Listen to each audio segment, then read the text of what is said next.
Up until this point, we've been looking at two-dimensional Cartesian vectors, and we know that a 2D vector is nothing more than a directed line segment. It is a direction and a length, and our 2D vectors have been encoded with an x component and a y component. So we have an x and y Cartesian component, and they give us both a direction and a magnitude, a length of that directed line segment.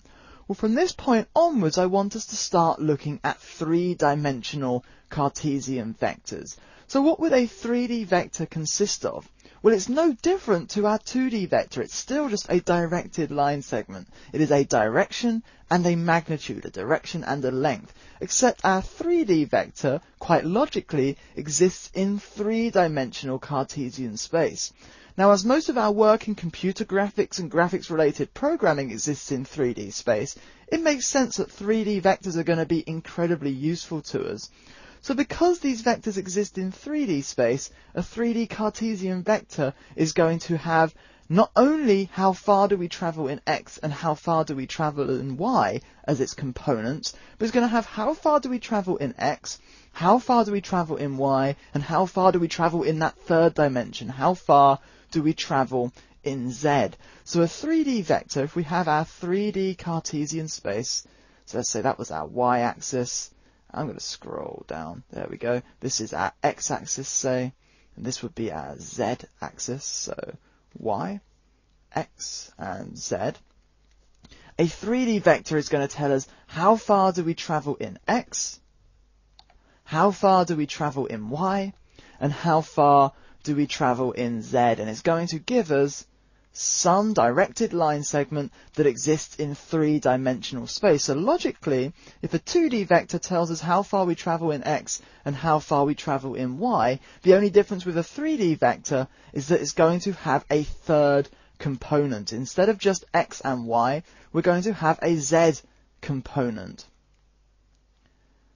So our 2D Cartesian vectors have two components, an x and a y component. Our 3D Cartesian vector simply has an additional component that deals with how far is that vector travelling in z. So really there's nothing to our 3D vectors. We can have a look at a few example vectors, but there's really nothing to them. They're very simple.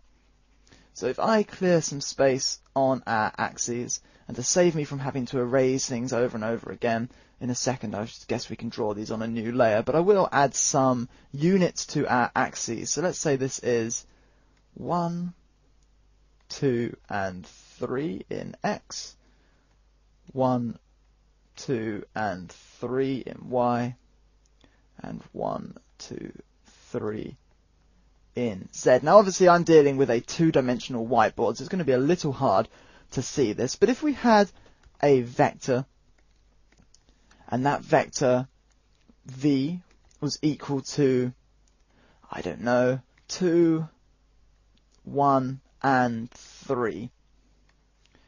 Fantastic. So what this vector is telling us is that we're travelling 2 units in the x-axis. So let's say that it was starting at the origin. Again, this is an arbitrary choice because just like our 2D vectors, our 3D vectors are free to float around our Cartesian space. They don't exist in any particular location. They simply have a direction and a magnitude. But if we started this at the origin, we know we're travelling 2 units in x. So we're travelling 2 units in x. We're travelling 1 unit in y. So 1 unit in y. And then we're travelling 3 units in z. So we're going to be travelling 3 units in the direction of our z-axis, which we could perhaps show something like this, maybe helps visualize what's going on here. So we're travelling 2 units in x, 1 unit in y, and 3 units in z, which means we're going to have a vector that looks something like this. Now obviously again we're dealing with a 2D whiteboard, but hopefully you can conceptualize that this is a line segment that exists in 3D space, and the components of this vector are simply telling us how far we travel in x, how far we travel in y, and then because we're dealing with 3D, how far we travel in z. So I'm going to introduce just one more example, and in this case let's have another vector And in this case, I don't know, let's go with 1 unit in x, 2 units in y, and minus 3 units in z, for example. So our z-axis, obviously, it continues in the negative direction, so minus 1, minus 2, minus 3. So in this case, again, I'm going to start as at the origin, just for arbitrary decision. So we're travelling 1 unit in x, so 1 unit in x. We're travelling 2 units in y, and we're travelling a negative 3 units in z. So we'd be travelling negative 3 units in z. So something like this might help us visualize what's going on here.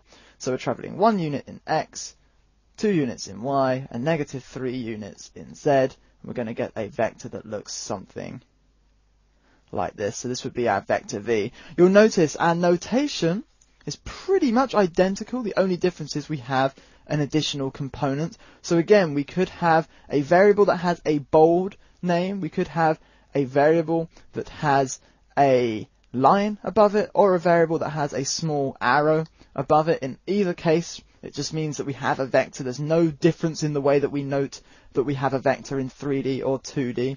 You'll notice again, all of our components are included inside of square brackets. In this case, I'm dealing with a column vector, but this could have been written as a row vector.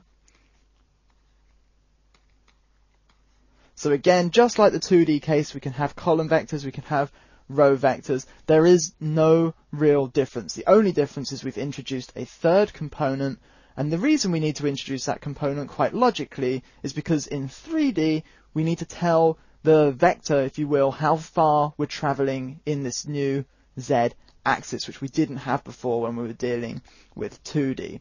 So that's really simple, and because it's so simple, I'm not going to set any questions here. Now, over the next few videos, what we're going to do is we're going to recap everything we've seen so far with 2D vectors, but we're going to apply those concepts to 3D vectors. This is going to act more as practice than anything, because the theories are very simple once you've understood the 2D case. But I do want to introduce them in the 3D case, and also just give us some practice working with vectors and working with different operations that we can apply to vectors.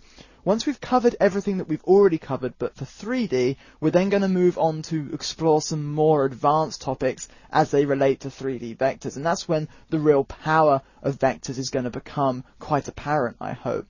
But that is going to conclude this video, and these next few videos are probably going to be quite short because there's nothing to 3D vectors. They're simply an extension of the 2D case. We simply have an additional component. And as long as you understand that we have a component that tells us how far we're travelling in x, a component that tells us how far we're travelling in y, and the only difference is we now have a component that tells us how far we're travelling in z, then you're going to have no issues dealing with 3D vectors. So that is going to conclude this video. Thanks a lot for watching, everyone.